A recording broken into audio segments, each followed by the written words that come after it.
semuanya. Apakah kalian tahu apa itu morfin? Ya, morfin terkenal sebagai obat pereda nyeri yang sangat kuat. Namun, apakah kalian tahu apabila morfin dikonsumsi dengan dosis yang berlebihan akan menyebabkan efek yang mematikan? Nah, dalam video ini kami akan membahas tentang keracunan morfin, gejala klinisnya, cara penanganan, dan cara pencegahannya. Simak penjelasan berikut ya. Tahu nggak sih apa itu keracunan morfin? Jadi keracunan morfin merupakan kondisi toksik akibat penggunaan morfin yang berlebihan, baik karena dosis terlalu tinggi dalam terapi medis maupun penyalahgunaan. Nah, kondisi ini tuh berbahaya teman-teman, karena morfin dapat bekerja langsung pada reseptor mikroopioid di otak yang dapat menekan pusat pernafasan di medula oblongata. Nah, penyebab keracunan morfin itu ada beberapa. Yang pertama, dosis terapis terlalu tinggi. Misalnya pada pasien kanker atau pasca operasi yang membutuhkan analgesik terlalu kuat sehingga jadi akumulasi morfin.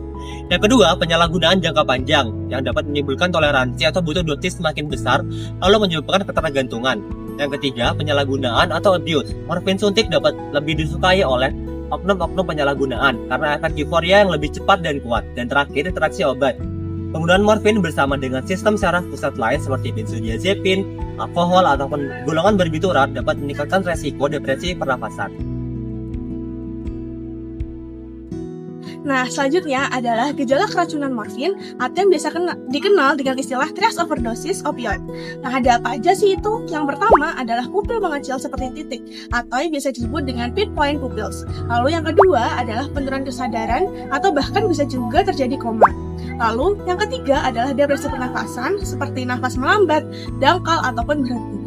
Namun selain itu bisa juga muncul tanda lain seperti kulit kebiruan, suara mendengkur saat bernafas, denyut jantung melambat, kebingungan, kejang, mual, muntah, dan bahkan konstipasi. Salah satu contoh kasus dari keracunan morfin yaitu adalah pada pasien malignan peritoneal mesothelioma yang dimana dibahas pada jurnal berikut ini. Nah, gejala klinis yang dirasakan oleh pasien MPM ini, pasien tampak koma berat dengan pupil mata yang menyempit, refleks cahaya buruk, dan refleks kompresi orbita negatif. Nah, pemeriksaan ini sulit dilakukan karena pasien telah kehilangan kesadaran dan tidak ada respon terhadap perintah suara.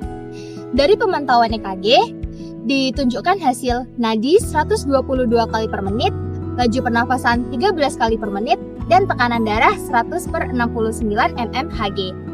Untuk hasil data analisis gas darah, tes fungsi hati dan ginjal, tes komposisi kimia bisa dilihat dari data berikut ini. Nah, beberapa cara yang dapat dilakukan untuk menangani pasien keracunan morfin pada pasien MPM pada kasus ini adalah yang pertama, kita dapat melakukan evaluasi ABCDE. Yang pertama, A atau RW atau jalan nafas. Pertama, kita harus pastikan jalan nafas terbuka lebar. Kita harus cek adanya sumbatan lidah akibat penurunan kesadaran. Yang kedua, jika pasien tidak sadar, kita bisa melakukan hand tilt, chin lift, atau jump thrust bila dicurigai trauma. Kita bisa juga bersihkan sekret, mutaan, atau benda asing pada saluran nafas atau jalan nafas. Kita juga dapat siapkan alat bantu nafas seperti OPA atau NPA bila diperlukan. Terakhir, kita bisa intubasi endotrakeal bila pasien tidak mampu mempertahankan jalan nafas. Nah, yang kedua ada B atau breathing pernafasan. Nah, pada keracunan morfin, pasien pasti akan mengalami depresi nafas yang ditunjukkan dengan nafas lambat atau dangkal. Kita dapat memberikan oksigen tinggi dengan non-breathing max selama 10-15 liter per menit. Kita juga dapat memberikan antidotum spesifik seperti naloxone intravena. Nah, selanjutnya ada C atau circulation atau sirkulasi. Kita harus sesering mungkin memonitor nadi, tekanan darah, bahkan tanda syok pada pasien yang keracunan morfin. Kita juga dapat memasang akses intravena. Nah, selanjutnya ada D atau disability atau status neurologis. Kita dapat mengevaluasi kesadaran dengan GCS atau Glasgow Coma Scale. Kita juga dapat mengobservasi tanda hipoksia atau hiperkapnia yang dapat memperburuk keadaan. Kita juga harus mewaspadai kejang walau pasien morfin ini sangat jarang terjadi kejang. Lalu kita harus pastikan kadar glukosa darah normal. Dan yang terakhir ada E atau exposure atau pemeriksaan menyeluruh. Kita harus memeriksa seluruh tubuh untuk tanda cedera seperti jarum suntik atau tempat suntikan. Kita juga harus memonitor suhu tubuh. Kita juga harus melindungi pasien dari lingkungan. Kita juga diharapkan untuk menghangatkan pasien bila perlu. Kita harus mendokumentasikan waktu, jumlah dengan paparan morfin. Kita juga harus cari faktor predisposisi seperti gangguan ginjal, gangguan hati, penggunaan stimulan, dan lain-lainnya. Nah, penanganan selanjutnya adalah kita dapat mengeliminasi racun dengan antidotum. Penanganan utama untuk eliminasi racun dalam keracunan morfin yang merupakan salah satu jenis opioid adalah dengan pemberian naloxone sebagai antidotum.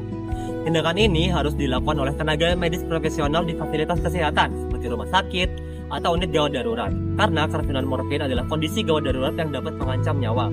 Nah, naloxone sendiri bekerja sebagai antagonis opioid murni, yang artinya mengikat reseptor opioid. Naloxone akan menempati dan mengikat reseptor opioid di sistem saraf pusat seperti di otak. Naloxone juga akan memblokir efek opioid. Dengan menempel pada reseptor, naloxone akan memblokir morfin atau opioid lainnya agar tidak bisa menimbulkan efeknya. Terakhir, naloxone akan membalikan depresi pernafasan.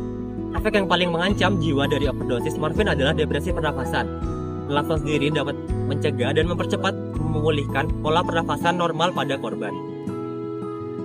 Adalah monitoring dan observasi lanjutan. Karena naloxone memiliki efek singkat, kadang toksisitas opioid dapat muncul kembali setelah efek naloxone hilang.